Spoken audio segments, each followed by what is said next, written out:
خطاب کرنے کا شرف حاصل کر رہا ہوں۔ 3 روزہ یہ مجالس کا انعقاد کیا گیا ہے۔ انشاءاللہ جو موضوع رہے گا ضلع کے پر لگا کے مخلص نیتوں کے ساتھ ہم اس عرش فضائی کی طرف پرواز کرنے کی کوشش کریں گے۔ ممکن ہے کہ ہم منزل مقصود تک نہ بھی پہنچے، لیکن پھر بھی انشاءاللہ میں آپ کو ان منزلوں تک ضرور لے چلوں گا جہاں پر سے کوثر کی خوشبو آتی ہے۔ سلامت رہیں آپ کے یہ چہرے جو ذکر اہل بیت سن کر پھولوں کی طرح کھل جاتے ہیں اور اپنے لہو کی طہارت کا ثبوت فراہم کرتے ہیں اور تصدیق کرتے ہیں رسول کی اس حدیث کی کہ اللہ یبغضو کا مومن ولا یحب کا منافق۔ مومن تم سے نفرت نہیں کرے گا، منافق تم سے محبت نہیں کرے گا۔ پروردگار عالم اس ذکر کو جاری اور ساری رکھے ایام ازا کے، اس لیے کیونکہ جو فائدہ دنیا کو ان کی حیات سے تھا وہ فائدہ دنیا کو ان کی ذکر حیات سے ہے۔ اور اس ذکر کی تاثیر یہ ہے کہ زبان کٹنے کے باوجود بھی ذکر اہل بیت سے باز نہیں آتی۔ اس ذکر کا معجزہ یہ ہے، اس ذکر کا کمال یہ ہے کہ زبان کٹ جاتی ہے لیکن ذکر منقطع نہیں ہوتا۔ تہنے میسم سے ٹپکتا ہوا ہر قطرہ لہو کا فضائل اہل بیت پڑھتا ہوا نظر آتا ہے۔ اور ہمیں تو روایتوں سے پتہ ہی یہ چلا کہ ممبر کہتے ہی اسے ہیں جس پر سے اہل بیت کے فضائل پڑھے جائیں۔ اس لیے کیونکہ مسائل نہیں پڑھ رہا، صلوات پڑھنے محمد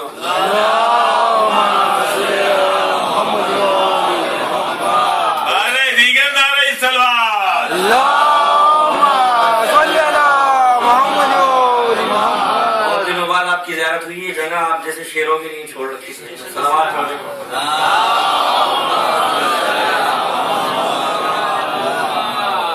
ہمیں تو روایتوں سے پتہ ہی یہ چلا کہ ممبر کہتے ہی اسے ہیں جس پر سے اہل بیت کے فضائل پڑھے جائیں۔ اس لیے کیونکہ جب یزید نے اپنے دربار میں سید سجاد سے کہا تھا سید سجاد تقریر کرو گے، تو مولا نے یہی کہا تھا کہ یزید کیا تو چاہتا ہے کہ میں ان لکڑیوں کے ڈھیر پہ جا کے تقریر کروں؟ کیا تو چاہتا ہے کہ میں لکڑیوں کے ڈھیر پہ جا کے تقریر کروں؟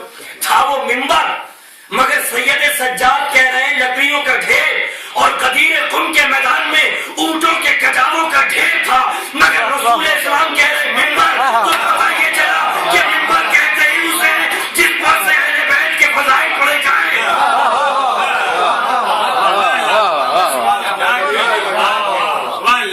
اگر فضائل نہ پڑھے جائیں تو ممبر بھی ہو لکڑیوں کا ڈھیر کہلاتا ہے، اور اگر فضائل پڑھے جائیں اونٹوں کے کٹاووں کا ڈھیر ہو تو ممبر کہلاتا ہے۔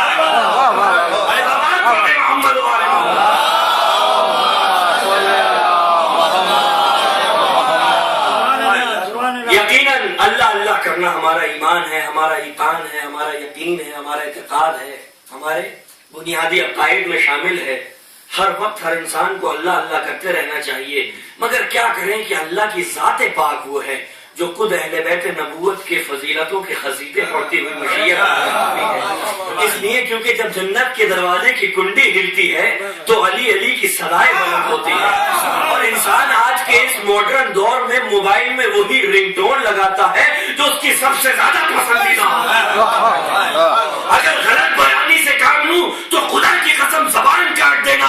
یہ مسلمانوں کی کتابوں میں لکھا ہوا ہے کہ جب میرا پاک مصطفیٰ ممبر کی بلندیوں پر سے اپنے بھائی علی کے فضائل پڑھتا تھا تو منافقین کا ایک گروہ تھا جو یہ کہا کرتا تھا کہ معاذ اللہ یہ اپنے بھائی کی محبت میں دیوانے ہو گئے ہیں، ہر وقت ممبر کی بلندیوں پر سے علی کی فضیلتیں بیان کرتے رہتے ہیں۔ مشیت کو یہ گوارا نہ ہوا کہ کوئی بھی بشر منافق میرے رسول پر تہمت لگائے۔ پروردگار عالم نے آیت نازل کر دی، وما ينطق عن الهوى ان هو الا وحی یوحی۔ یہ میرے نبی اپنی ہوا سے گفتگو نہیں کرتا، جب تک میری رضا اور میری رغبت نہ لے لے تو پھر مسلمان فیصلہ کرے کہ ممبر کی بلندیوں پر نبی نے اپنے بھائی علی کے فضائل نہیں پڑھے، بلکہ یہ مشیت تھی جو رسول کی زبان سے علی کی فضیلتیں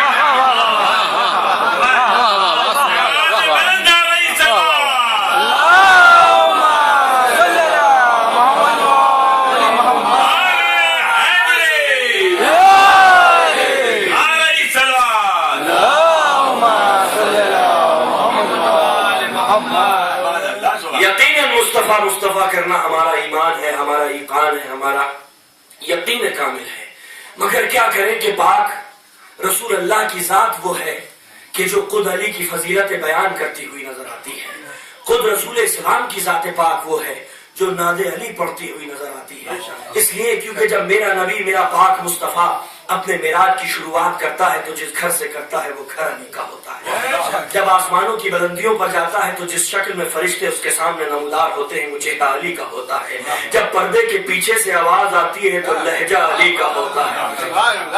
علی کے لہجے کا کمال ہی یہ ہے حضور، علی کے لہجے کا کمال یہ ہے کہ مصطفیٰ بھی سن لے تو معراج ہو جایا کرتی.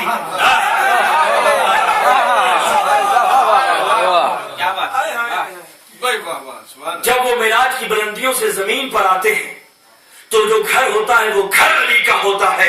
تو جب رسول اللہ کی معراج بنا علی علی کے مکمل نہیں ہوتی تو مسلمانوں کی معراج بنا علی علی کے مکمل کیسے ہو سکتی ہے؟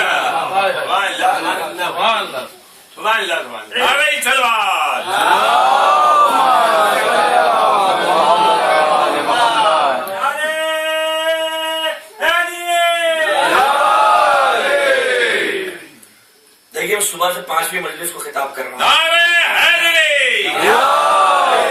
صبح 9 بجے سے اب جو ہے 12 بج گئے رات کے. میں تھکا ہوں لیکن کیونکہ آپ کا ذوق و شوق بیدار ہے تو میں بھول جاؤں گا کہ میں تھکا ہوں. آپ بھی بھول جائیے گا کہ رات کے 12 بجے.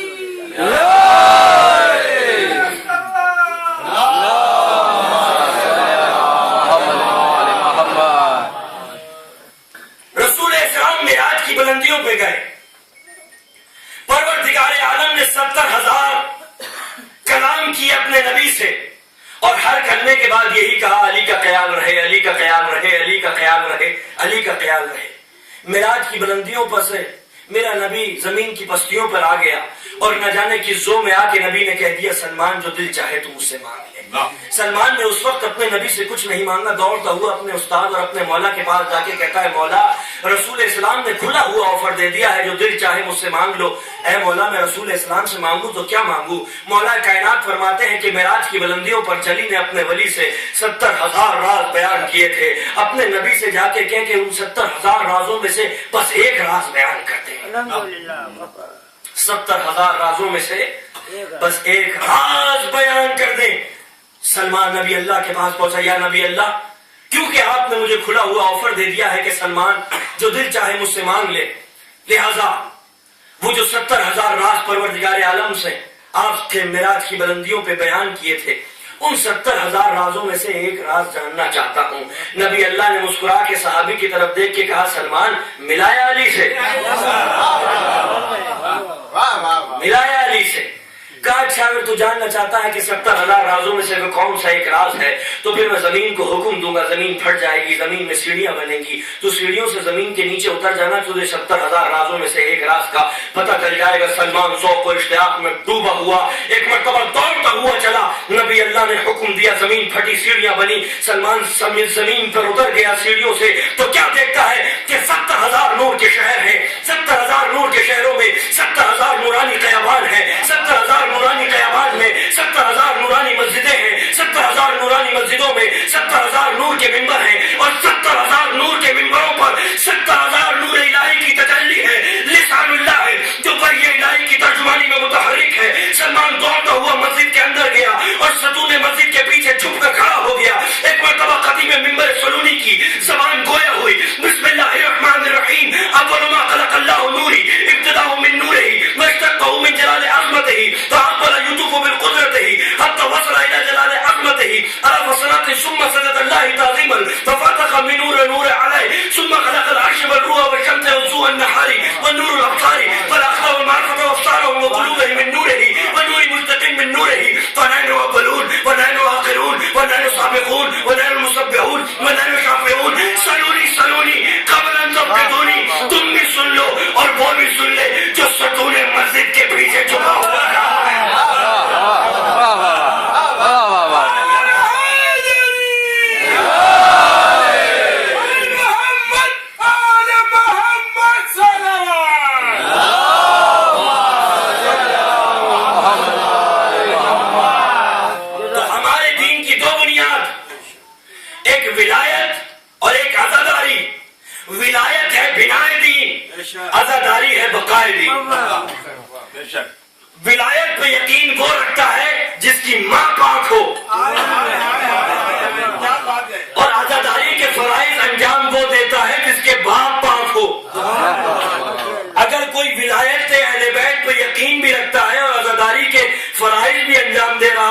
سمجھ لو بزرگوں کی تاریخ میں کوئی خطا نہیں ہے، نہ ماؤں کی طرف سے نہ باپوں کی طرف سے، کوئی خطا نہیں ہے۔ ممبر سے بڑی کوئی مسرنگ نہیں، علم سے بڑا کوئی نشان نہیں، قرآن مجید سے بڑی کوئی کتاب نہیں۔ میں ان تینوں کی قسم کھا کے کہتا ہوں کہ عزاداری کا نظام بشر کے ہاتھ میں نہیں ہے، مافوق البشر کے ہاتھ میں، زمانہ کے ہاتھ میں نہیں ہے، امام زمانہ کے ہاتھ میں ہے۔ اگر زمانہ کے ہاتھ میں ہوتا تو نظام عزاداری کب کا فنا ہو گیا ہوتا، کیونکہ کوئی بھی ایسی حکومت نہیں تھی جس نے اپنے تمام حربے عزاداری کے نظام کو روکنے کے لیے استعمال نہ کیے ہوں، مگر حکومتیں فنا ہو گئی، عزاداری کا نظام مسلسل فروغ پا رہا ہے۔ اس لیے کیونکہ یہ تمنا فاطمہ ہے، یہ اس بیوی کی تمنا ہے جس کے لیے امام نے فرمایا نحن حجت اللہ علی الخلق و فاطمہ تو حجت اللہ علینا، ہم عالمین پر حجت ہیں، فاطمہ ہم 11 ائمہ پر حجت ہیں۔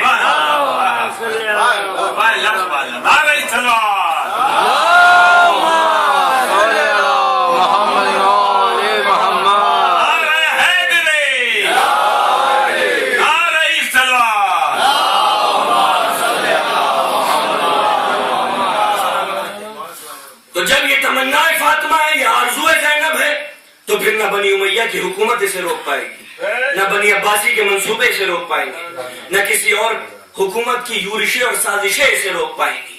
یہ ہے نظام عزاداری۔ اب ہمارا کام کیا ہے؟ ہمارا کام یہ ہے کہ ہمیں جناب زہرا کو راضی کرنا ہے۔ کیوں؟ اس لیے کیونکہ صحیح بخاری میں وارد ہوا اور رسول اسلام نے فرمایا کہ اللہ فاطمہ کے راضی ہونے سے راضی ہوتا ہے، اللہ فاطمہ کے ناراض ہونے سے ناراض ہوتا ہے۔ اب ہمارا کام یہ ہے کہ ہمیں جناب سیدہ کو راضی کرنا ہے، اور جناب سیدہ راضی ہوتی ہیں علی کی ولا سے اور حسین کی عزا سے۔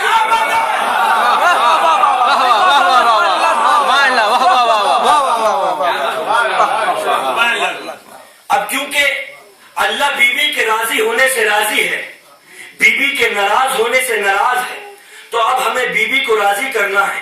اب یہ مت دیکھو کہ کون رضی اللہ ہے کون لعنت اللہ ہے، یہ دیکھو کہ جناب سیدہ اس سے راضی ہے کہ نہیں۔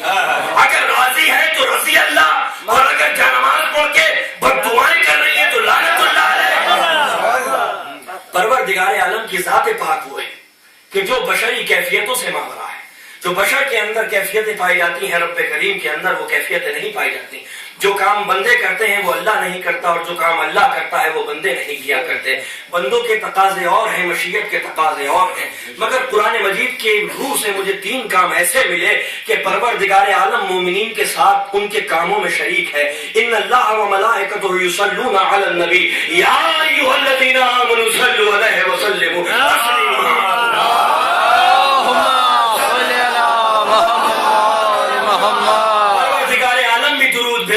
فرشتے بھی درود بھیجتے ہیں، اور اے مومنو تم بھی درود بھیجو۔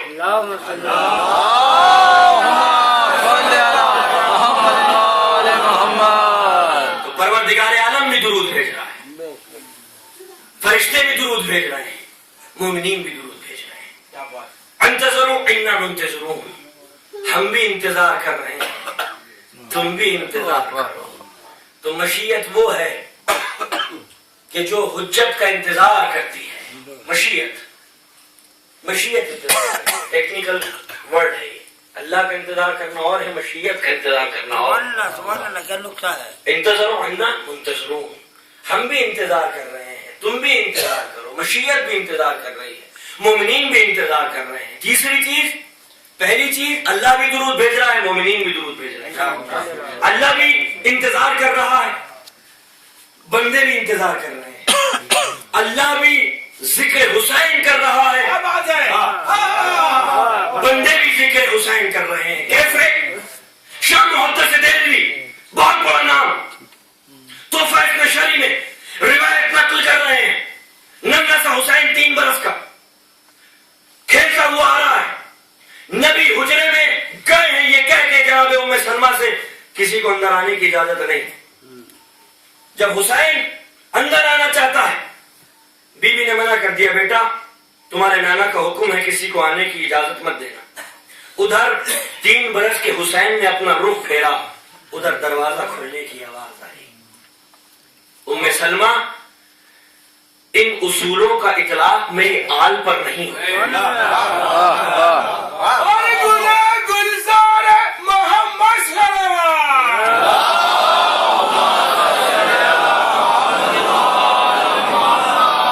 ان اصولوں کا اطلاق میری آل پر نہیں ہوتا. حسین کو اندر آنے دیا جائے. دروازہ بند ہو گیا. بہت دیر ہو گئی. نبی اللہ باہر نہیں آئے. گریہ وزاری کی آوازیں بی بی کے کانوں کے پردوں سے ٹکرائی. بی بی بے قرار ہو گئیں. دروازہ کھولا اور اندر جا کے دیکھتی ہیں کہ ننھا سا حسین رسول اسلام کے سینے پر لیٹا ہوا ہے. رسول اسلام بے اختیار رو رہے ہیں. کہا حضور گریہ فرمانے کا سبب. کہا جبرائیل امین آئے تھے. انہوں نے مجھے بتایا ہے کہ میرا یہ نواسہ 3 دن کی بھوک اور پیاس کربلا میں شہید کیا جائے گا. کیا تم حسین کی قتل گاہ دیکھنا چاہتی ہو؟ کہا ہاں میرے نبی میں حسین کی قتل گاہ دیکھنا چاہتی ہوں. نبی اللہ نے حکم دیا. مدینے کی زمین پست ہوئی. کربلا کی زمین بلند ہوئی.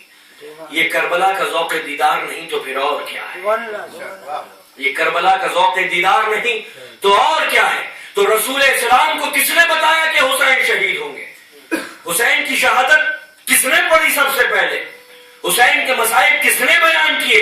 جبرائیل امین نے بیان کیے. جبرائیل امین کو کس نے بتایا؟ پروردگار عالم نے بتایا. حسین کا پہلا ذاکر کون؟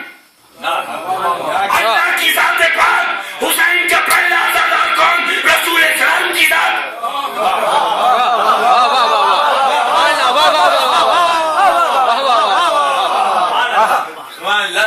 کیا کہنے نعرہ سلوات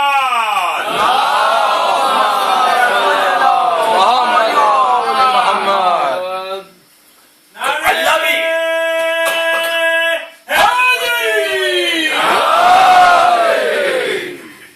تو اللہ بھی انتظار کر رہا ہے. مومنین بھی انتظار کر رہے ہیں. اللہ بھی درود بھیج رہا ہے. مومنین بھی درود بھیج رہے ہیں. اللہ بھی عزاداری کر رہا ہے. مومنین بھی عزاداری کر رہے ہیں. ذکر حسین کر رہے ہیں. امام کے مصائب بیان کر رہے ہیں.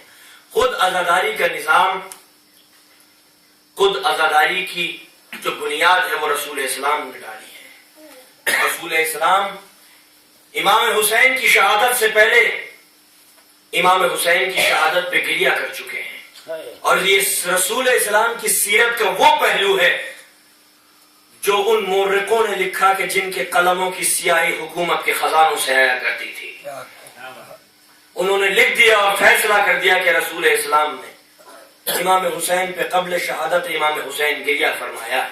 کتاب استیاب بہت بڑی مسلمانوں میں کتاب ہے. ان کے ایک راوی ہیں ابن عبد البر. وہ روایت کرتے ہیں کہ جب لاش حمزہ آئی ہے تو رسول اسلام نے قبلہ رخ لٹایا اور گریہ فرمانا شروع کیا. اور صرف گریہ ہی نہیں فرمایا، جب حضرت حمزہ کے کٹے ہوئے اعضاء کو دیکھا تو چیخ کے گریہ کیا. انسان العیون امام شافعی تحریر فرما رہے ہیں کہ لاش حمزہ آئی، رسول اسلام نے لاش حمزہ کو قبلہ رخ لٹایا. اتنا گریہ کیا، اتنا گریہ کیا کہ غش آ گیا رسول کو. امام شافعی انسان العیون میں تحریر فرما رہے ہیں غش آ گیا رسول اسلام کو. جب غش سے افاقہ ہوا تو رسول اسلام نے وہ تاریخی مرثیہ پڑھنا شروع کیا جو تاریخ میں درج ہے. اے رسول اللہ کے چچا، اے خدا کے شیر، اے دین پر سے مصیبتوں کو دور کرنے والے، اے رسول پر سے مصیبتوں کو دور کرنے والے. رسول اسلام نے مرثیہ پڑھنا شروع کیا تو رسول اسلام کی عزاداری کا یہ عالم ہے کہ اگر علامہ چشتی ایسا عالم ربانی اگر یہ فتویٰ دے دیتا ہے کہ حسین پہ پڑھے جانے والے مرثیے جائز نہیں ہیں تو رات میں قوم میں آ کے رسول اسلام کہتے ہیں چشتی فتویٰ واپس لے، تجھے حق کس نے دیا کہ میرے بیٹے پر پڑھے جانے والے مرثیوں کو حرام قرار دے. اور اگر میر نیز مرثیہ کہہ رہے ہیں امام حسین کے لیے تو جب صبح اٹھ کے مرثیہ کہتے ہیں تو کہتے ہیں یہ جو اشعار ہیں یہ میرے اشعار ہیں اور یہ جو دو بند ہے یہ رسول اسلام نے خدا کے خواب میں مجھ سے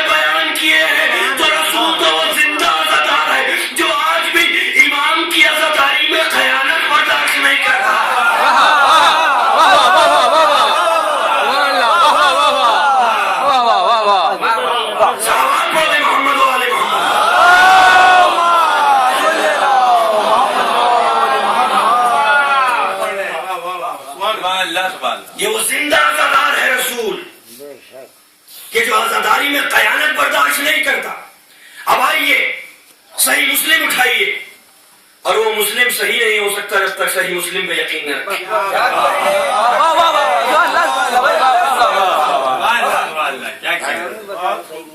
صحیح مسلم میں حضرت ابو ہریرہ سے روایت ہے، کیا فرماتے ہیں کہ نبی اللہ نے اپنے صحابیوں کو لیا، چلو اٹھو. کہاں جانا ہے حضور؟ میری والدہ کی قبر پہ چلو. صحیح مسلم، حضرت ابو ہریرہ راوی ہیں، روایت کر رہے ہیں کہ رسول اسلام نے اپنے صحابیوں کو لیا اور اپنی ماں کی قبر پہ پہنچے، خود بھی روئے اور صحابیوں کو بھی رلایا، خود بھی گریہ کیا، صحابیوں نے بھی گریہ کیا. یہ ہوتا ہے صحابی. توجہ ہے، یہ ہوتا ہے صحابی کہ جو رسول کے غمگین میں غمگین، کیا بات ہے، رسول کی خوشی میں خوش، یہ ہوتا ہے صحابی. قبر جناب آمنہ گریہ فرما رہے ہیں رسول اسلام، صحابہ کرام رسول اسلام کے ساتھ ساتھ رو رہے ہیں، خود بھی روئے رسول، صحابیوں کو بھی رلایا رلایا رلایا، باقاعدہ رلایا. صحیح مسلم میں ہے، خود بھی گریہ کیا، صحابیوں نے بھی گریہ کیا. یہ جملے بدل کے کہوں کہ نبی نے اپنی ماں کے حرم میں مجلس عزا وفا کی، ماں کے حرم میں خود رسول اسلام نے مجلس وفا کی. اے مسلمانوں، خدا کے واسطے اس سے پہلے کہ تم امام حسین کی عزاداری پہ کوئی فتوے لگاؤ، ان کتابوں کو جلا دینا جنہوں نے یہ ثابت کر دیا کہ رسول اسلام غدار تھے اور عزاداری کے دشمن غدار تھے. صلوات پڑھیں محمد علیہ. رسول اسلام عزادار تھے اور عزاداری کے دشمن غدار تھے. کوئی اور بات نہیں. سورہ یوسف میں یہ وارد ہوا. دو مسلمانوں میں بہت بڑے نام ہیں، ایک علامہ فخر الدین رازی اور علامہ زمخشری. علامہ فخر الدین رازی کی جو تفسیر ہے وہ ہے تفسیر کبیر، اور علامہ زمخشری کی جو ہے تفسیر بہت بڑی تفسیر ہے، اس کا نام ہے تفسیر کشاف. تفسیر کبیر میں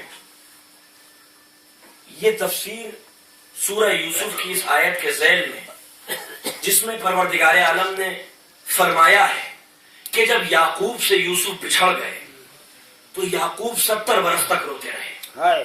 70 برس تک حضرت یعقوب روتے رہے. وَبِسْتُ عَيْنَهُ مِنَ الْحُزْنِ، اتنا روئے کہ آنکھیں سفید ہو گئی. قرآن مجید کی آیت ہے، کوئی روایت نہیں ہے کہ حضرت یعقوب پیغمبر ہے، حضرت یوسف بھی پیغمبر ہے. ان کے بچھڑنے پہ حالانکہ وہ جانتے تھے کہ حضرت یوسف مرے نہیں ہے، زندہ ہے. حضرت یوسف مرے نہیں ہے، زندہ ہے، لیکن پھر بھی بچھڑنے کا یہ غم کہ 70 برس تک روتے رہے. کسی نے آ کے تفسیر پوچھ لی رسول اسلام سے. تفسیر کبیر میں درج ہے. علامہ فخر الدین رازی تفسیر بیان فرما رہے ہیں اس آیت کی، وَبِسْتُ عَيْنَهُ مِنَ الْحُزْنِ، کہ ان کی آنکھیں غم سے سفید ہو گئی تھی. کہا رسول اللہ حضرت یعقوب کتنا روئے؟ کہا 70 برس تک روتے رہے. کہا ان کا غم کتنا تھا؟ کہا 100 ماؤں کی برابر جن کے نوجوانوں کو ذبح کر دیا گیا ہو. حضرت یعقوب کا غم 100 ماؤں کی برابر تھا. 70 برس تک روتے رہے. کہا یا رسول اللہ رونے کے نتیجے میں ملا کیا؟ رونے کے نتیجے میں حضرت یعقوب کو ملا کیا؟ کیا وہ یعقوب جو پیغمبر یوسف کے بچھڑنے پہ 70 برس تک روتے رہے اور ان کا غم 100 ماؤں کی برابر تھا، اللہ نے اس کے نتیجے میں حضرت یعقوب کو 100 شہیدوں کا ثواب عطا کیا. تو جب پیغمبر یوسف پر اتنا گریہ کرے اسے 100 شہیدوں کا ثواب ملتا ہے، جو رسول کے بیٹے پہ گریہ کرے اسے کتنے شہیدوں کا ثواب ملتا ہے.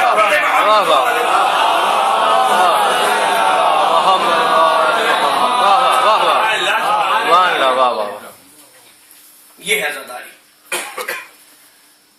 حضرت حمزہ کا جب قتل ہوا، آپ شہید ہو گئے. تو انصار سے ایک شخص آیا, رسول اسلام سے پوچھتے ہیں کہ مدینے میں کیسا ماحول ہے. کہا حضور اگر سچ بتاؤں اور آپ کا دل نہ ٹوٹے تو پھر حمزہ پر مدینے میں کوئی ہونے والا نہیں ہے. یہ روایت ہے علامہ زمخشری کی تفسیر کشاف میں, حضرت حمزہ کی شہادت کے ذہن میں, کہ حمزہ پہ کوئی رونے والا نہیں ہے. جب رسول اسلام کو یہ پتا چلا کہ میرے مظلوم چچا پر کوئی گریہ کرنے والا نہیں ہے تو زار و قطار آنسو ان کی آنکھوں سے جاری ہونے لگے.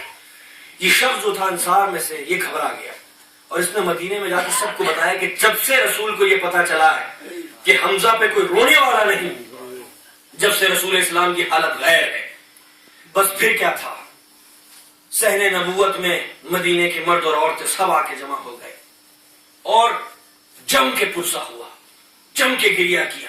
مدینے والوں نے رسول اسلام کے چچا کے اوپر جب رو چکے, دل بھر کے رو چکے حضرت حمزہ پر, تو رسول اسلام آ کے کہتے ہیں اے عزادارو تم لوگوں کا احسان ہے. عزادارو, یہ تفسیر کشاف کے جملے ہیں, علامہ زمخشری نے جو درج کیے ہیں, اے عزادارو تم لوگوں کا احسان ہے کہ تم نے میرے چچا پر گریہ فرمایا ہے. تو جو رسول اسلام کے چچا پر گریہ فرمائے, جو شہید ہے, اس کے لیے رسول اسلام کہتے ہیں کہ تم لوگوں کا احسان ہے. جو سید الشہداء رسول اسلام کے بیٹے میں گریہ کرتا رہے, آخرت میں اس کے درجات کتنے بلند ہوں گے یہ یا تو خدا جانتا ہے یا پھر اس کا رسول جانتا ہے. صلوات پڑھو محمد والے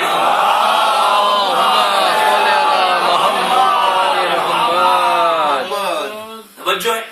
یہ جو نظام عزاداری ہے, کیونکہ نوجوان یہاں پر موجود ہے, میں چاہتا ہوں کہ علم کی روشنی میں تجزیہ کیا جائے نظام عزاداری کا, کیونکہ ہر انسان کو, مسلمان کو یہ معلوم ہونا چاہیے کہ جو عمل ہم انجام دے رہے ہیں اس کے پیچھے حکمت کیا ہے اور وجہ کیا ہے. جب تک انسان اس کی وجہ, اس کا سبب, اس کا فلسفہ, اس کا مقصود نہیں جانے گا, جب تک اس چیز کا ثواب اس کو نہیں ملتا. اگر انسان نہیں سمجھتا کہ جو عمل ہم انجام دے رہے ہیں اس کا فائدہ کیا ہے, اس کی وجوہات کیا ہے, اس کا سبب کیا ہے, اس کا مقصود کیا ہے, اگر اس کی حقیقت عمل کو نہیں سمجھ رہا ہے وہ, تو اس کا کوئی فائدہ نہیں, اس کا کوئی ثواب نہیں. یہ ایسا ہے جیسے طوطا, ایک طوطا دیکھا تھا, کیا بات ہے, واہ واہ واہ واہ. ایک ذاکر اہل بیت انہوں نے پڑھا تھا مجلس میں, میں نے سنا تھا کہ وہ بیان فرما رہے تھے کہ میں دبئی گیا, وہاں میں نے ایک طوطا دیکھا. طوطے نے مجھے الحمد پڑھ کے سنایا, اور جو طوطے کا مالک تھا اس نے مجھ سے یہ کہا کہ یہ صرف الحمد نہیں پڑھتا بلکہ قل هو اللہ احد بھی پڑھتا ہے. تو جب یہ الحمد پڑھ چکا طوطا تو بیچارہ بھول گیا اور قل هو اللہ احد نہیں پڑھ سکا. تو وہ فرماتے ہیں جو طوطے کے مالک تھے کہ بیچارہ طوطا بھول گیا ہے, قل هو اللہ احد اسے یاد نہیں رہی, لہذا اس نے فراموش کر دی ہے. تو ان ذاکر صاحب نے مسکرا کے کہا اچھا ہوا کہ یہ قل هو اللہ احد بھول گیا, اگر دونوں سنا دیتا پڑھ کے تو کسی مسجد کا امام بنا دیتے. صلوات پڑھنے محمد.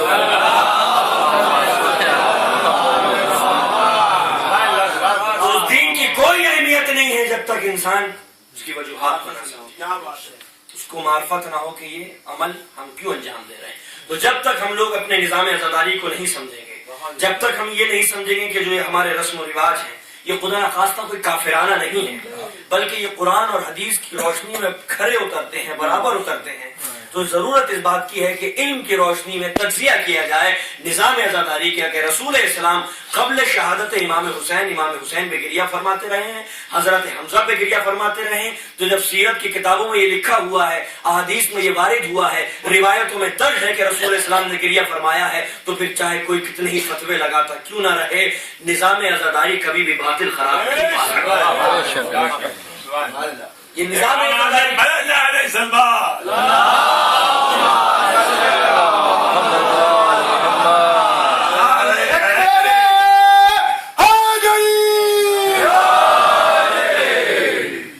تو یہ نظام عزاداری جو ہماری آنکھوں کے سامنے ہے یہ کیا ہے کہ پوری دنیا میں رائج ہے.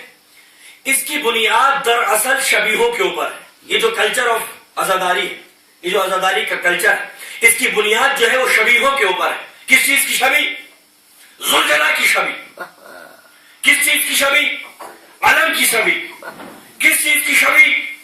حسین کے روزے کی شبی، یہ جو ہمارے سامنے ہے، یہ علم کی شبی، یہ زری کی شبی، یہ منبر کی شبی، یہ شبیہیں ہیں.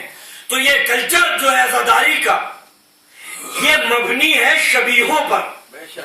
اور شبی بنانا نہ کفر ہے نہ بدعت ہے، بلکہ قرآن اور حدیث کی روح سے ایمان کے بنیادی عناصر میں شامل ہے. میں بھی ثابت کروں گا اس بات. ایمان کے عناصر میں کیسے شامل ہے شبیہ بنانا. تو شبیہ بنانا نہ کفر ہے نہ بدعت ہے. ایک نئی چیز شروع ہوئی ہے بدعت لکھنؤ کے اندر. پرسوں ٹائمز آف انڈیا میں اتنی بڑی مبارکباد آئی. کس چیز کی؟ محرم کی مبارکباد، کہ نیا مہینہ شروع ہوا ہے اسلامک کیلنڈر کا. یہ ٹرینڈ شروع ہو رہا ہے ہمارے یہاں. دراصل یہ جو ہے نا یزیدیت، یہ سوائن فلو کی طرف پھیل رہی ہے آج کل. اس سے ہوشیار اور خبردار رہنے کی ضرورت ہے، اور ایسی مجلسوں کی ضرورت ہے جو یزیدیت پہ وار کر سکے. جب تک ہمارے نوجوان ان کی روشنی میں نہیں سمجھیں گے کہ نظام عزاداری کیا ہے، مقصد عزاداری کیا ہے، جب تک یزیدیت کا گلا نہیں کاٹ سکتے.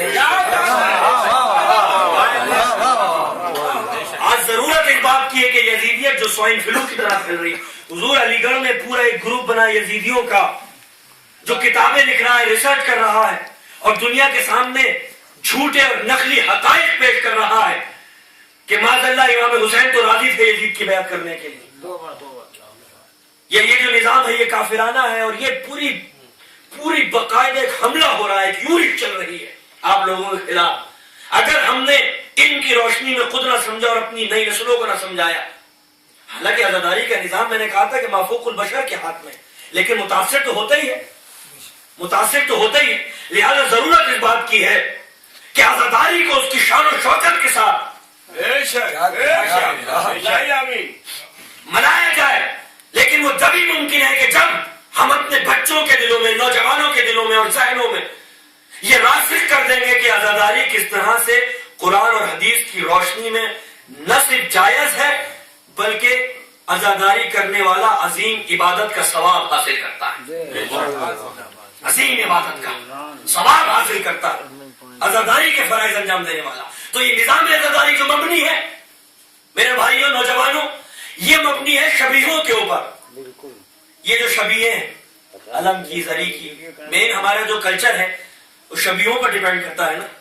شبیہیں، شبی کیا ہے؟ نقل کرنا، منبر کی نقل، زری کی نقل، علم کی نقل. تو کیا یہ بدعت ہے؟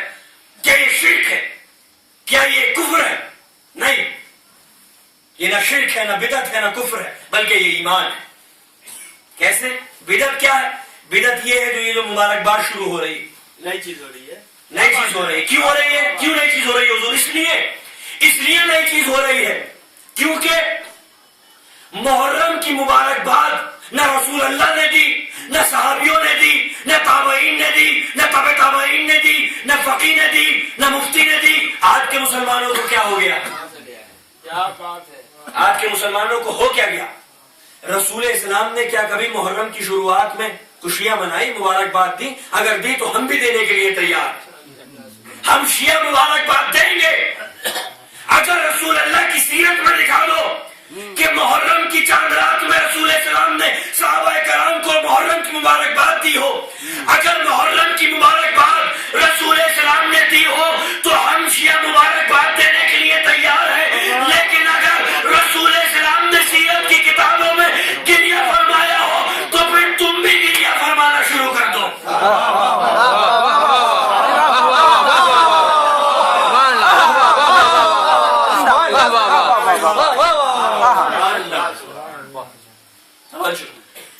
یہ شبیہیں ہیں.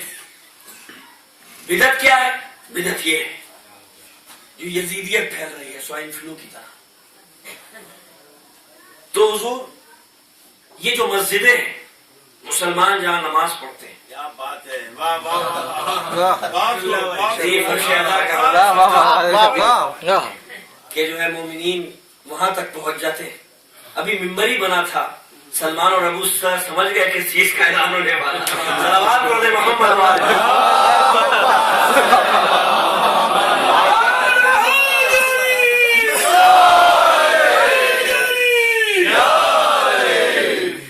لہذا یہ مسجدیں جو ہیں جہاں مسلمان 5 دفعہ پہنچتے ہیں نماز پڑھنے کے لیے، اور جہاں بڑی بڑی جماعتیں تبلیغ کی خاطر بیٹھی رہتی ہیں، وہ مسجدیں ذرا پوچھو شبیہ ہیں کس چیز کی شبیہ ہیں؟ وہ مسجدیں شبیہ ہیں خانہ خدا کی، مسجدیں شبیہ ہیں خانہ خدا کی، خانہ کعبہ کی۔ کسی بھی مفتی سے آپ پوچھ لیجئے، کوئی مسجدوں پر کفر کا فتویٰ نہیں لگا سکتا کہ یہ خانہ کعبہ کی شبیہ کہاں سے آ گئی، خانہ کعبہ کی شبیہ کہاں سے آ گئی، حرم کی شبیہ کہاں سے آ گئی؟ تو یہ مسجد حضور شبیہ ہے خانہ خدا کی، اور یہ خانہ خدا جو ہے یہ شبیہ ہے بیت المعمور کی۔ بیت المعمور کیا ہے؟ مسلمان جس کا طواف کرے وہ ہے کعبہ، فرشتے جس کا طواف کریں وہ ہے بیت المعمور۔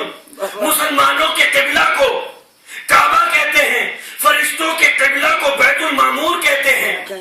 بیت المعمور آسمانوں کی بلندیوں پر ہے، جہاں زمین پر بیت المعمور کا عکس پڑا حضرت ابراہیم نے خانہ خدا کی دیواریں بلند کر دی۔ جہاں بیت المعمور کا عکس پڑا ہے، یہی عکس پڑا، وہی خانہ کعبہ بنا دیا گیا۔ تو خانہ کعبہ شبیہ ہے بیت المعمور کی، اور بیت المعمور کی عظمت یہ ہے کہ فرشتے اس کا طواف کرتے ہیں۔ اب کیوں کرتے ہیں؟ بہار الانوار جو ہم نے کھولی تو پتہ چلا کہ حضرت جبرائیل حضرت آدم کو سیر کرا رہے ہیں جنت کی۔ تو کیا دیکھتے ہیں کہ بیت المعمور کے چاروں طرف فرشتے طواف کر رہے ہیں۔ کہا یہ کیا ہے؟ کہا یہ فرشتوں کا قبلہ ہے، یہ بیت المعمور ہے۔ کہا میں بیت المعمور کے اندر جانا چاہتا ہوں۔ بیت المعمور کے اندر جب حضرت آدم گئے تو کیا دیکھتے ہیں؟ ایک نور کا تخت ہے، نور کے تخت پہ ایک نورانی بی بی بیٹھی ہوئی ہے، اس کے سر پہ تاج ہے، کانوں میں بندے ہیں، گلے میں ہار ہے۔ کہا یہ کون بی بی ہے؟ یہ کون بی بی ہے؟ تو جبرائیل امین نے فرمایا بظاہر یہ تمہاری بیٹی ہے، بباطن تمہاری ماں ہے۔ بہت بہت بہت بہت یہی عظمت ہے۔ یقیناً آل رسول اور ہیں، آل آدم اور ہیں۔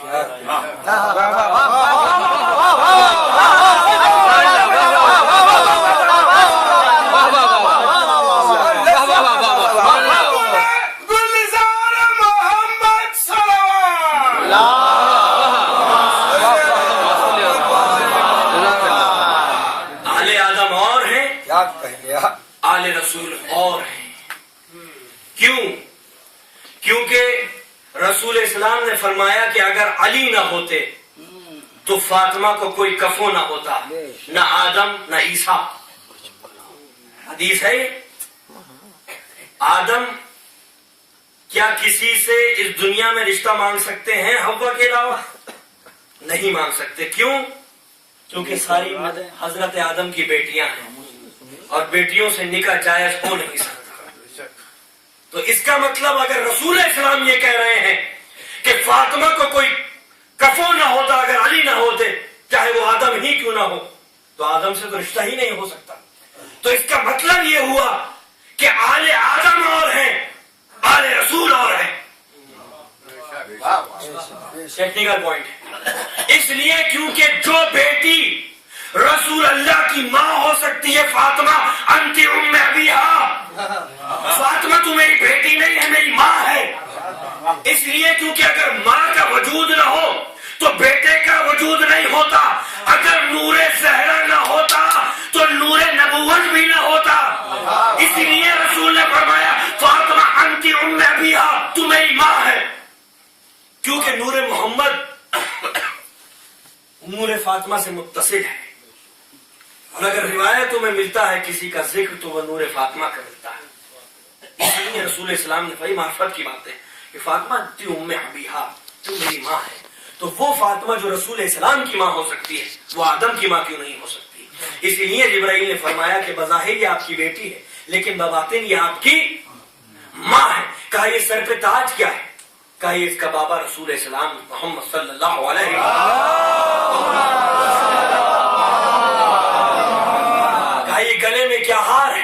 کہا یہ ان کے شوہر علی ابن ابی طالب علیہ السلام،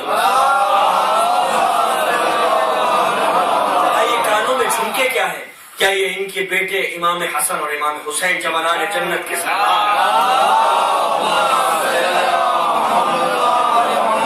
تو یہ نظام عزاداری جو ہماری آنکھوں کے سامنے ہے، یہ مبنی ہے شبیہوں پر، اور شبیہیں جزو ایمان ہے، جزو اسلام ہے۔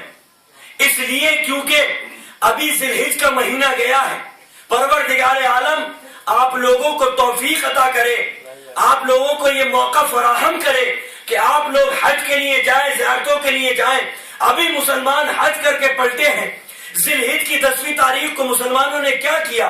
مسلمانوں نے ذی الحج کی 10ویں تاریخ کو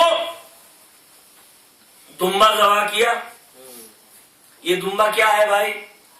یہ دمبا شبیہ ہے اس جانور کی جو نبی زادے کے کام آیا۔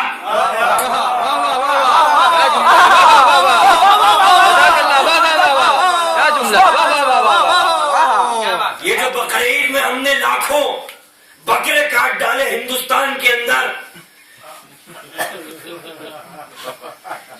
یہ شبیہ ہے اس جانور کی، اس دمبے کی۔ ایک بکرا تو نہیں نازل ہوا تھا آسمان سے جو ہم بکرا کاٹ رہے ہیں؟ کیا بات ہے؟ کوئی بکرا نازل ہوا تھا، دمبا نازل ہوا تھا۔ تو کیونکہ یہ شبیہ ہے اس جانور کی جو نبی زادے کے کام آیا، شبیہ بنائی گئی۔ جب تک یہ جانور منسوب نہیں ہوا تھا اس جانور سے جو نبی زادے کے کام آیا، جب تک شریعت کی روح سے اس کا احترام واجب نہیں تھا۔ لیکن جیسے ہی یہ منسوب ہو گیا، یہ کیا ہے علم؟ یہ کپڑا ہی تو ہے، یہ میٹل ہی تو ہے۔ جب تک یہ علم نہیں بنا تھا، نہ کپڑا لائق احترام تھا، نہ یہ میٹل لائق احترام تھا۔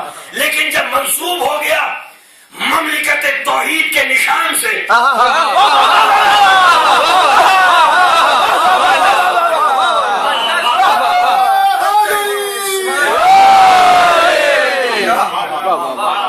ہر ملک کا ایک نشان ہوتا ہے، ہر ملک کا ایک فلیگ ہوتا ہے۔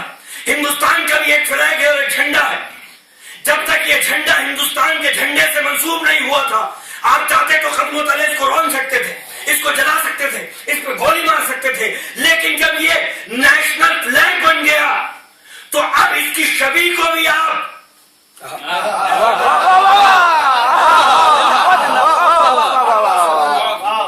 بے حرمتی نہیں کر سکتے، توہین نہیں کر سکتے، جلا نہیں سکتے، ختم و تلے رون نہیں سکتے، گولی نہیں مار سکتے۔ کیوں؟ کیونکہ یہ منسوب ہو گیا ہے نیشنل فلیگ سے۔ یہ جو حضرت عباس کا علم ہے، ہم اس کی عزت اور احترام اس لیے کرتے ہیں کیونکہ جب کپڑا ہندوستان کے نیشنل فلیگ سے منسوب ہو کے لائق عزت بن سکتا ہے، تو اللہ کی بھی ایک مملکت ہے، اللہ کی بھی ایک حکومت ہے۔ یہ جو علم ہے یہ شبیہ ہے مملکت توحید کی۔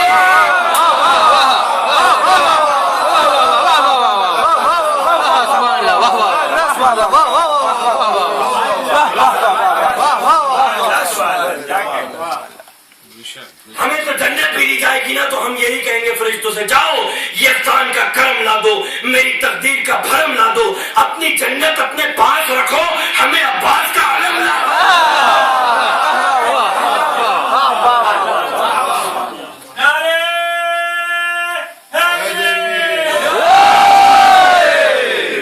ایک اور بلند ترین صلوات۔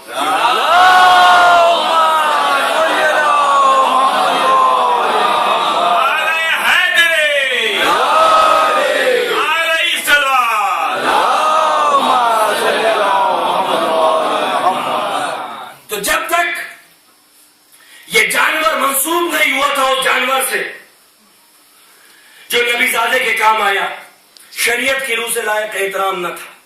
لیکن جب یہ منسوب ہو گیا اس جانور سے جو حضرت اسماعیل کے کام آیا، اب اس کی آپ توہین نہیں کر سکتے، اس کی اہانت نہیں کر سکتے، اس کو ستا نہیں سکتے۔ واجب ہے کہ آپ اس کا خیال رکھیں، اس کو پانی دیں، اس کی عزت کریں، اس کا احترام کریں، اس کا احترام کریں، شریعت کی روح سے واجب ہے۔ کیوں؟ کیونکہ یہ جانور شبیہ ہے اس جانور کی جو نبی زادے کے کام آیا. تو جو جانور ابراہیم کے بیٹے کے کام آئے، اب قرآن مجید کی آیت بھی ہے جس آیت کو میں نے سرنامہ کلام قرار دیا ہے، جب تک یہ منسوب نہیں ہوا تھا جانور تھا. جب یہ منسوب ہو گیا تو اللہ کہتا ہے وَالْبُدْنَ جَعَلْنَهَا لَكُم مِّن شَعَائِرِ اللَّهِ.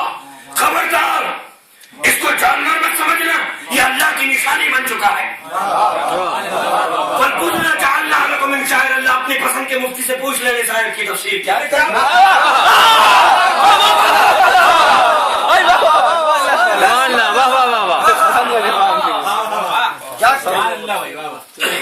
جب تک منسوب نہیں ہوا تھا لائق احترام نہیں تھا، لیکن جب منسوب ہو گیا تو شاعر اللہ بن گیا، اللہ کی نشانی بن گیا. وَالْبُدْنَ جَعَلْنَهَا لَكُم مِّن شَعَائِرِ اللَّهِ.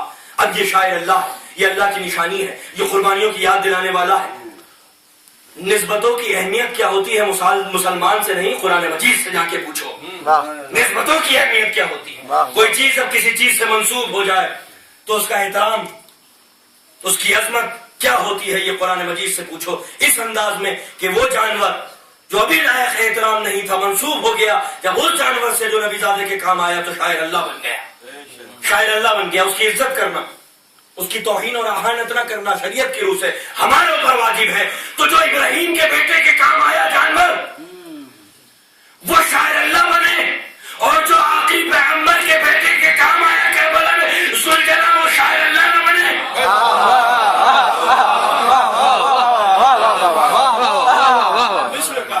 یہ ذوالجلال شبیہ ہے اس شریف جانور کی جو آخری پیغمبر کے بیٹے کے کام آیا.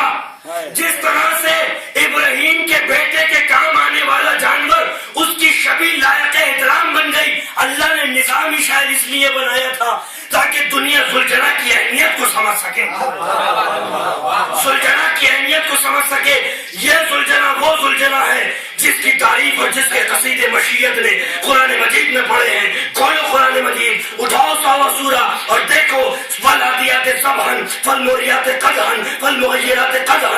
قسم ہے علی کے اس دوڑتے ہوئے گھوڑے کی جو اپنے سموں کو زمین پر مارتا ہے تو اس سے چنگاریاں اٹھتی ہیں. قسم ہے اس ذوالجلال کی جو اپنی ناک سے پھنکارے بھرتا ہے. قسم ہے اس گھوڑے کی جو بڑھ بڑھ کر آگے حملہ کرتا ہے. ارے اگر اس ذوالجلال کی تعریف ہم مسجدوں میں کریں تو بدعت کہلائے، تم نمازوں میں پڑھے تو عبادت کہلائے.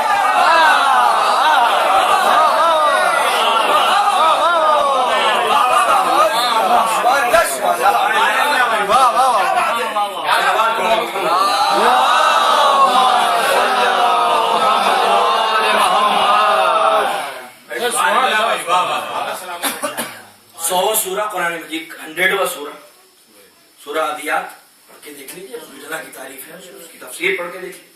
وَالْعَادِيَاتِ ضَبْحًا فَالْمُورِيَاتِ قَدْحًا فَالْمُغِيرَاتِ قَدْحًا. یہ قرآن مجید ہے کہ جو ذوالجلال کی تعریف کر رہا ہے. تو نسبتوں کی اہمیت قرآن مجید سے پوچھو گے کیا ہوتی ہے. تو جب وہ جانور جو منسوب ہو گیا اس جانور سے جو نبی زادے کے کام آیا، تو یہ ذوالجلال بھی منسوب ہے اس شریف جانور سے جو نبی زادے کے کام آیا تھا، جو ولیوں کے کام آیا تھا، جو پیغمبر کے کام آیا تھا، جو دین اسلام کے کام آیا تھا. تو اس کی عزت کرنا، اس کی توہین اور اہانت نہ کرنا شریعت کی روح سے ہمارے لیے بھی واجب ہے. ہم جب حج کرنے جاتے ہیں، بہت سارے لوگ ابھی گئے ہوں گے حج کرنے کے لیے، ہو سکتا ہے اس بزم میں موجود ہوں حاجی. کسی بھی فقیہ سے آپ پوچھیے گا کہ اصلی حج کیا ہے، حج کے جو اجزاء ہیں وہ کیا کیا ہے. بیت اللہ کا طواف کرنا، مقام ابراہیم پہ نماز پڑھنا، صحیح کرنا، یہ اجزاء ہیں، مناسک ہے حج کے. لیکن جو اصل حج ہے وہ بیت اللہ کا طواف نہیں ہے. بیت اللہ کا طواف اصل حج نہیں ہے، کسی بھی فقیہ سے پوچھیں آپ. بلکہ صفا اور مروہ کے درمیان صحیح کرنے کا نام اصل حج ہے. کیوں؟ ایک ماں کا جذبہ تھا جو نبی زادے کے لیے دوڑی تھی صفا اور مروہ کے درمیان.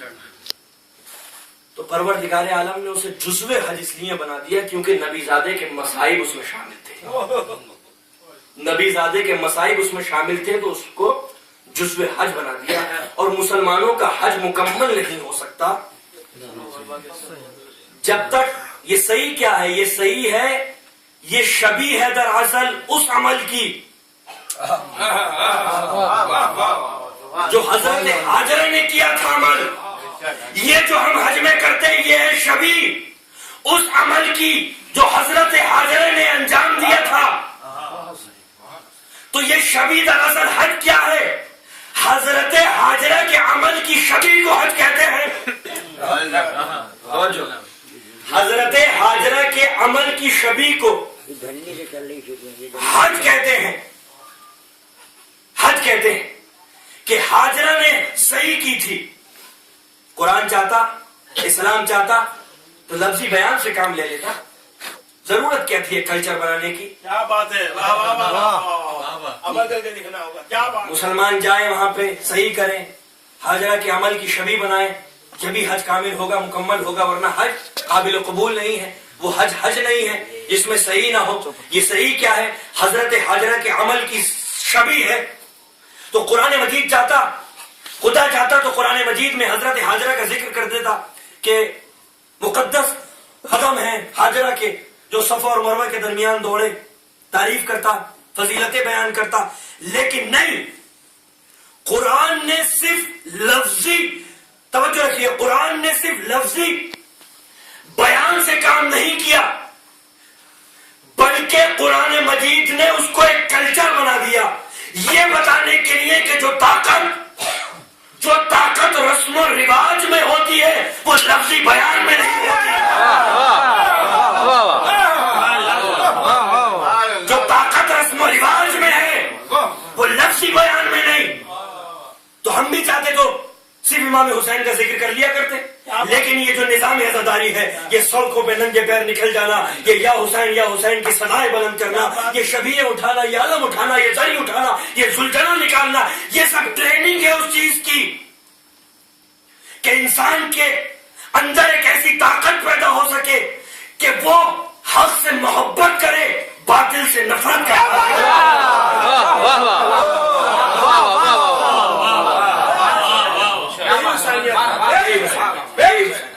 کہ ایک ایسی فورس، ایک ایسی طاقت سوسائٹی میں پیدا ہو جائے کہ ظالم ظلم کرتا ہوا ڈرے. ابھی مظلوم کا بدلہ باقی ہے، ابھی مظلوم کا بدلہ باقی ہے. بڑائے سلام کی امام زمانہ پر بلند تر سرور.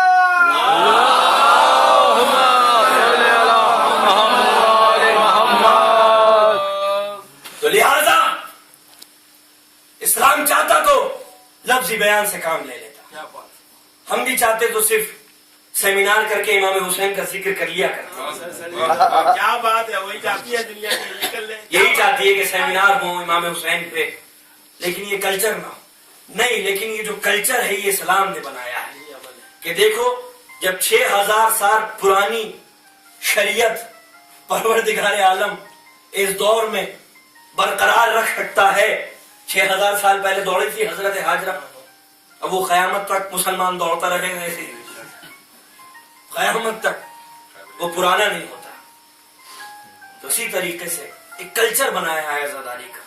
تو یہ جو شبیہ ہیں دراصل یہ کوئی بدعت نہیں ہے، کوئی شرک نہیں ہے، بلکہ یہ عین ایمان، یہ دین ہے. کیا ثابت کیا. اور اس کی جو بنیاد رکھی اس میں اہم کردار جو ہے وہ جناب زینب سلام اللہ علیہ،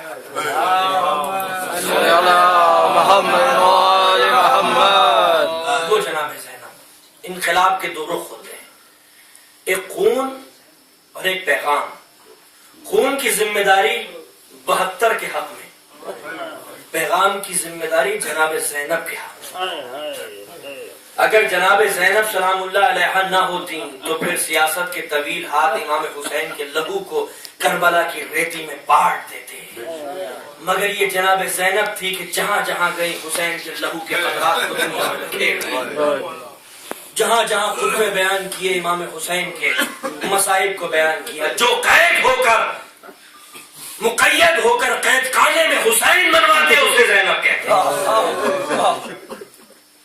جو خود مقید ہو کے قید خانے میں بیٹھ کر مقید ہو کے آزاد یزید کو تخت سلطنت پہ مطمئن بیٹھنے نہ دے، اس عالمہ غیر معلمہ کا نام زینب ہے جو ہے، جس جس نے ہنگامے مچا دیے، جس نے ظلم و ستم کے چہروں کو بے نقاب کر دیا اور اس یزید اور ابن زیاد کے چہرے کے سامنے نقاب کو کھینچ لیا، جس کے پیچھے ابو سفیان کا شیطانی چہرہ چھپا ہوا تھا۔ آج زینب نے بنیاد رکھ دی کہ عورت پہ بھی حق کا دفاع ویسے ہی واجب ہے جیسے حسین اعظم پر، عورت پہ بھی حق کا دفاع ایسے ہی واجب ہے جیسے مردوں پر۔ جناب زینب نے بنیاد رکھ دی۔ امام نے وصیتیں کی ہیں جناب زینب کو، امامت جس کو وصیت کرے اس سے زیادہ بڑھ کر دنیا میں کوئی اور زندگی جو کربلا کے بعد شعور کے ساتھ مقصد حسینی کو ہدف تک لے جائے، اس سے زیادہ بڑھ کر دنیا میں کوئی اور زندگی طاقتور نہیں ہو سکتی۔ نہ قدموں میں احتیاج، نہ ہاتھوں میں کبھی ایک آہنی چٹان جرأت کی اور آسمان یقین کا۔ وہ ہے جناب زینب کہ جس نے اپنی نسل قربان کر دی دین اسلام کو مقصد حسینی کی خاطر، جس نے اپنی پوری نسل منتقا کر دی۔ دو ہی تو ننھے ننھے بچے تھے، ایک ہون اور ایک محمد۔ اللہ نے کہا تو ہونا محمد، تم جعفر طیار کے پوتے ہو، علی کے نواسے ہو، دوہری ذمہ داریاں ہیں۔ روزے محشر سیدہ کے سامنے مجھے ذلیل و رسوا نہ کرا دے۔ زینب جب شہادت کا دن مقرر ہو جائے تو ایک بیٹے کو میری جانب سے، ایک بیٹے کو اپنی جانب سے کربلا میں حسین کو قربان کر دیا۔ شب عاشور آ گئی، حسین معائنہ کر رہے ہیں قیام حسینی کا۔ ایک خیمہ پر پہنچے جہاں ماں اپنے دو بچوں کو تلقین کر رہی تھی، بیٹا کل اپنی جانوں کو ماموں پر قربان کر دینا، اور جب پسلیوں میں نیزے چبھے تو وہی لوٹ کے بتانا۔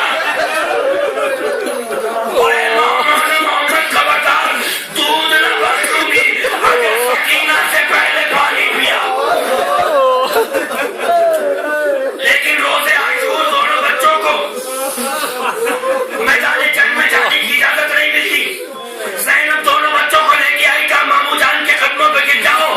دونوں بچے ماموں جان کے قدموں پہ گر گئے، دامن پھیلا کر زینب کھڑی ہو گئی۔ اے میرے ماجائے، آج بہن کی حیثیت سے نہیں آئی ہوں بلکہ سکی کے دروازے پر بھیک مانگنے آئی ہوں، میرے بچوں کو شہادت کی بھیک دے دے۔